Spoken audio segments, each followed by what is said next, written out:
I'm Sophia, and welcome to Climate Action Figures.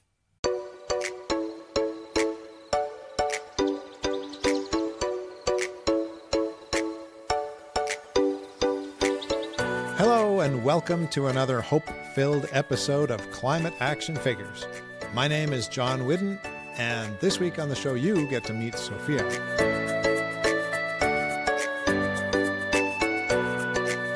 But first, this week's Quick Fix, which comes to us from Janice in Calgary. Janice says, "No mow may to reduce your impact on invertebrates." Janice continues, "These tiny creatures are susceptible to early disruptions like mowing and raking." Thanks so much, Janice, and apologies as I left your suggestion until a little late in May, but maybe people can still avoid doing those things before they get looking after their lawns. Welcome, Sophia. What do you think about that quick fix? Hi, thanks for having me. I think it's a pretty cool one, definitely out of my focus area, and something I would consider if I had a lawn. Yeah, a lot of people are going away from lawns these days, which is maybe even a better idea, right? I love gardens. It's one of my favorite activities. A friend of mine changed his whole front yard into garden, so he had produce to share with his neighbors, and it was wonderful. That's what I did to my parents' backyard, so now it's all garden. Perfect. Now, Sophia, you are an environmental engineering student. How far are you into that program? I just finished my third year, so I'm going into my fourth and last year. Just finished exams? Yeah, so happy. Now, what kind of work is environmental engineering preparing you for? So environmental engineering is this intersection between protecting the environment and protecting public health. So I get to do a lot of things with regulations, making sure that people are safe from different types of industry, and also to make sure things like your water, your soil, and your air are up to different codes. So I'm looking towards a water specialization, like drinking water, so I'm really excited. Do you want to give us a tip on drinking water since that's your area of expertise? Drinking water is like a soup. You have a lot of different things inside that you can't see. So if you can boil your water or filter your water, those are additional ways that you can protect yourself. A lot of people buy their drinking water in the big bottles or small bottles, and there's so much plastic issue in that. What do you think about our drinking water, at least for those of us who are in Canada? Personally, I'm not a fan of bottled drinking water. There's two reasons why. The first reason is there's a lot of plastic. Those plastics create microplastics because the inside lining sheds, and those go into your body and they disrupt your hormones. So we call them endocrine disruptors. I research a lot of microplastics, so I get to see a lot of the effects. So it's not necessarily something that I would want to expose myself to, especially because it can affect fertility, so your ability to have kids. The second reason why I don't necessarily like drinking water in bottles is that they actually carry a lot of bacteria. It's really hard to go and sanitize these different drinking water containers properly so that you don't have a biofilm, which is a layer of bacteria on the inside layer. And that can potentially be something that could make you sick, or it could be something that puts more stress on your immune system. So again, I suggest you boil your water if you have a capacity to. I have 2 kettles at home, so I just pop 2 of them on. And it's just another layer of protection if that's something that you want. Plus, it helps to get the chlorine taste out in your water if you're not a fan of that. I have to point out, of course, that I'm in a position of privilege having drinking water that doesn't typically need to be treated. There are many places, even in Canada, where they do have to boil their water. So good advice to us there. Thanks, Sophia.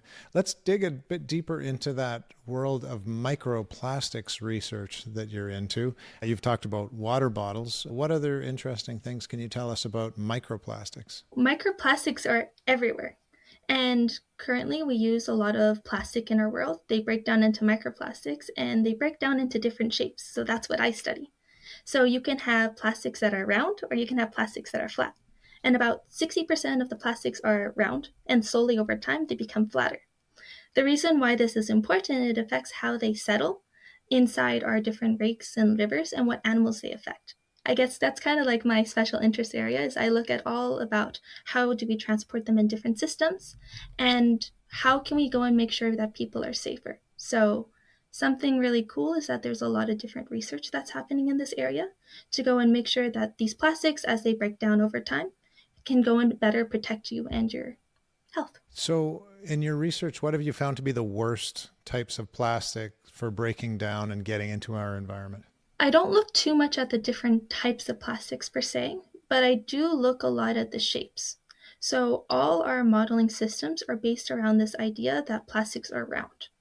So that means that flat plastics, which tend to take a longer time to sell out, actually don't get as much treatment capacities as these round plastics. So those are the plastics that are most likely to slip through and something that you will go and experience. So is the round plastic more three-dimensional? Is that the idea?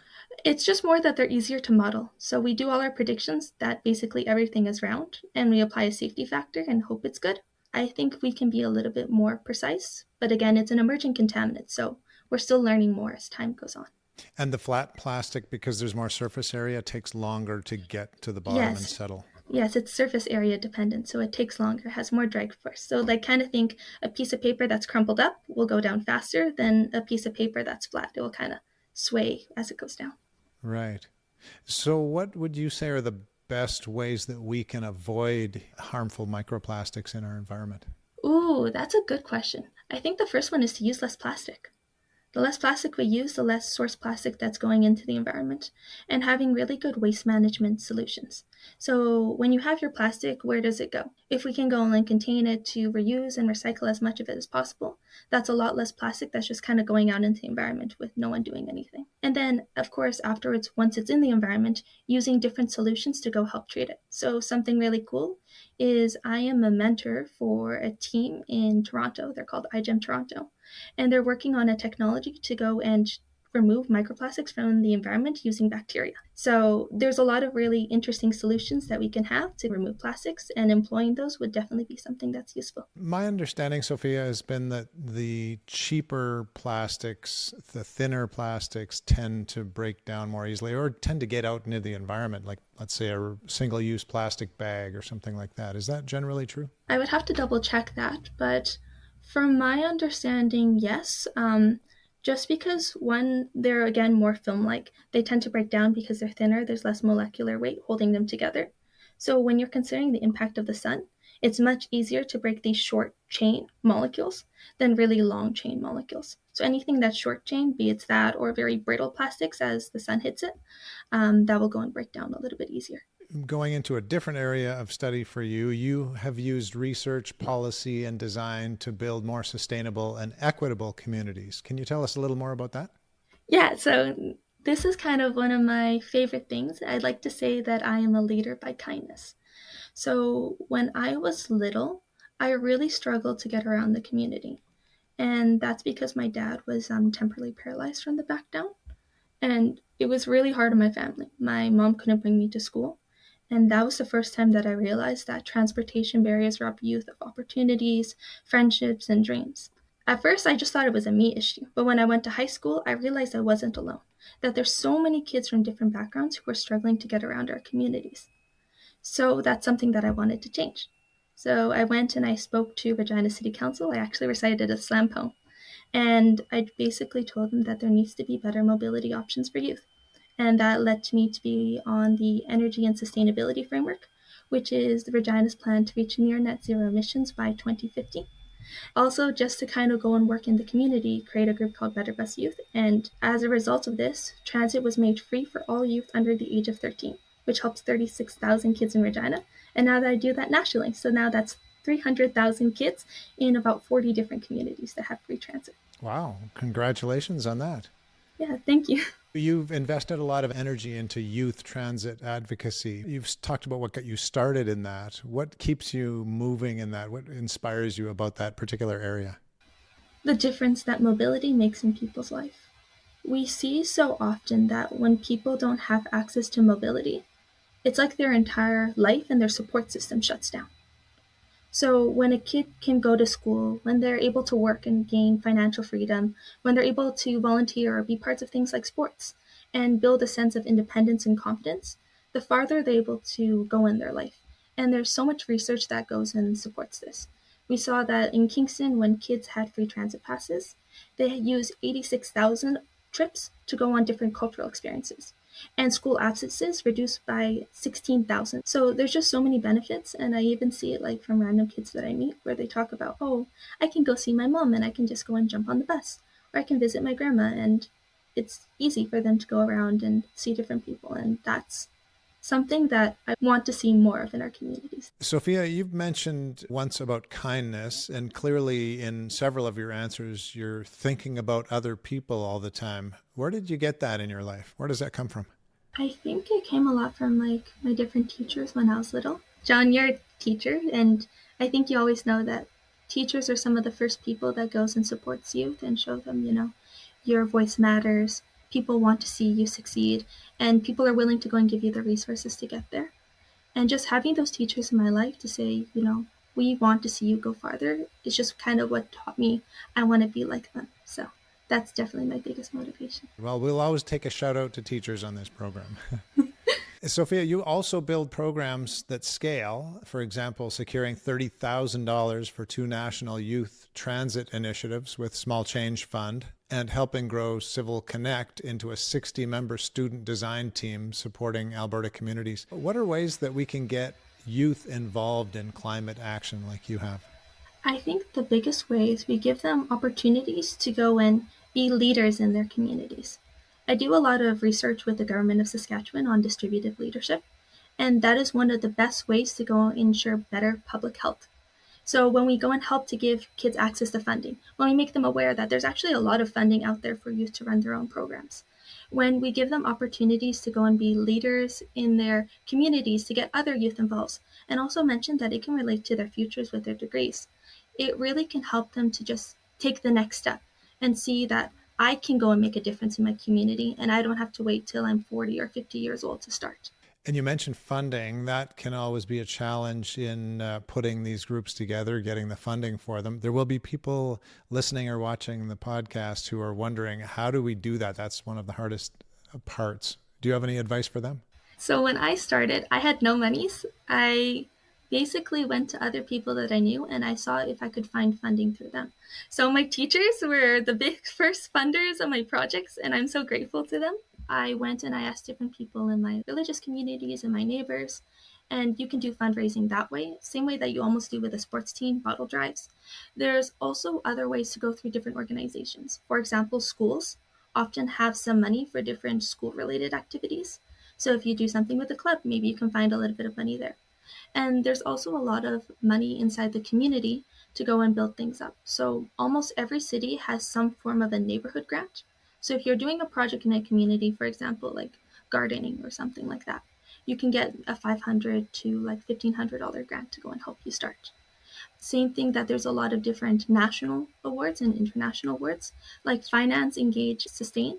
They have an award called the Youth Harbored Action Grant. That's the one that I got. It was $30,000 to go and build up a library about how to be a transit advocate, and also just like a general good advocate in your life, and to make it totally free. So there's a lot of money out there to go and help youth start their own initiatives too. You just have to keep looking. Well, we'll definitely include some of those in the show notes so that people can access those if they need to. So you mentioned scholarships. You have earned the TD National Scholarship, the Terry Fox Humanitarian Award, National Youth Climate Action Award, Canada's top 25 environmentalists under 25. We have too many accolades to get into all of them, but what has been the biggest benefit from receiving those awards? The biggest benefit of those awards is how I get to recognize everyone who's a part of these different movements. Now, I know on the show there's just me, but with me there's 60 other youth and so many different mentors and intergenerational advisors that are there to go and help support. So when I get an award, it's a way that I almost get to go and say thank you to everyone else, that the work that we're doing is so meaningful. And it also helps to go and give our cause more legitimacy. So now I get to go and talk to you about, hey, this is what transit is, and this is what microplastics is. And people get to see, oh, there's some depth behind it. And it's also been able to give me a lot of really cool opportunities. Like I did a TEDx talk in Regina, and you'll see the picture on the screen if you're watching on YouTube. But it's just all those different opportunities like that, or meeting the mayor. It's just really nice opportunities to go and let different decision makers know, and also just general community members know that they have power in their actions. And we can just bring the community that much farther together. Can our audience check out that TED Talk? Oh, absolutely. They can check it out. I think it's called A Youth Advocate Story of Courage and Change. And we'll put that in the show notes as well. We've talked about some heavy topics so far, from environment to trying to make transit more equitable to everyone. You seem very positive about these things. How do you keep that positive energy and attitude? Yeah, that's a good question because so often when we're doing climate work, there's this really heavy sense of anxiety and grief. What I like to remember though is that the more people that knows what we're doing and they see a path forward, the faster we are at working towards our goals. Like if you think a couple years ago, the world was supposed to be irreparably changed, that there was no way that we can ever come back. But with how many people started to mobilize around it and see it as important, we were able to push it a couple years. And this just goes to show that when we have that positivity, when we put the resources towards it, we can go and make that change. And the first step starts with us and what we're willing to do to go and make that a reality. And you seem to do a lot in terms of taking steps. And so let's segue right into the climate action that you've chosen to share with us today. So I don't have a car. I love to take transit. I ride my bike and I walk a lot. So I walk about 40 minutes every day. And it's a great way to have exercise, but also to take in some nature and just kind of get back to the environment a little bit. And since we've talked about transit and it's close to your heart, I have to ask, it's the cart before the horse kind of thing. If there's a lousy transit system in a city, people won't use it. So how do we get those transit systems built out so that they work well and then people want to use them? That's such a great question. The first part of it is that you need to increase the frequency of transit. You need to make reliable transit. And you also need to make transit that is safe and affordable. And the first way that starts is by having community members to go and say, this transit system is not working. Here's how it's not working. And by having that community voice to go and come in to say, here's how we can make services better. And by, say, offering different incentives to the communities to go and build the habit of them riding transit, then we can start progressively making services better as a community. So civic action, essentially. Civic action, as well as decision makers who are willing to be responsive and find funding from different sources, not just from the municipalities because they have a lot of burden on them, but also the province and federally. And you're in Alberta, where people tend to love having their own vehicle and having the freedom to drive anywhere they want. Yeah. And that's not part of your world, but how can we get that message across that we don't have to drive everywhere all the time? So when you look at our communities, right, especially those that were built in the 70s and the 80s, they were all based around the automobile. So we had all these suburban neighborhoods with one entrance and one exit. And you had all these big mega highways that if you were like a person, it's very difficult for you to cross without a car. But once we start utilizing different resources we have, like transit, like biking, like even car sharing with other people and riding with them, we start to see that there needs to be less reliance on cars and less infrastructure made specifically for cars. And as a result, we can start making communities that are focused on people. So I think the first step is realizing the little things that we can do to go and rely less on a car, and how ultimately that allows us to go shift our environment so we can go and have more community closer to each other. And since you brought it up, I'm going to plug, this is a not-for-profit podcast, as most people realize, so we don't have advertising. But I just used an app that I loved, and I don't think I mentioned on the program. It's called Papa Ride, Poparide, Papa Ride. Say you want to go from Edmonton to Calgary, you enter that and someone will get in touch with you, someone who's been vetted and is a safe driver. And then you connect with them and you decide, yeah, I'm going to ride with this person, and you get charged a certain amount that's much less than a typical bus fare. And so we get more people into fewer vehicles. So just a little plug for Papa Ride. That's awesome. Last question for you today, Sophia. What gives you hope? What gives me hope is to see so many people interested in making a difference. And when we go and we build the knowledge in people's head, the passion in people's heart, and the skills in their hands, they're so willing to go and make a change and to work together towards it. So I would just invite everyone here to go and kind of learn what you're passionate about, go and find other people who are knowledgeable in it, and go bring people in, even if they may not necessarily understand what you're doing. They're more than happy to learn once you're patient with them, and you just start kind of working together to see how their priorities actually work with your priorities. Well, in the introduction today, Sophia, I said welcome to another hope-filled episode, and little did I know how much hope you were going to provide us with. So thanks so much for being with us today and doing that. Yeah, thank you so much. This has been really fun. And thank you, dear listener and viewer. We'd love to hear from you. So if you have something to say about what you've heard here today, please share it with us. Drop us a line via social media or email. We're at climateactionfigures@gmail.com. We will be back again next week, same time, same place, to hear from another climate action figure. Until then, go figures.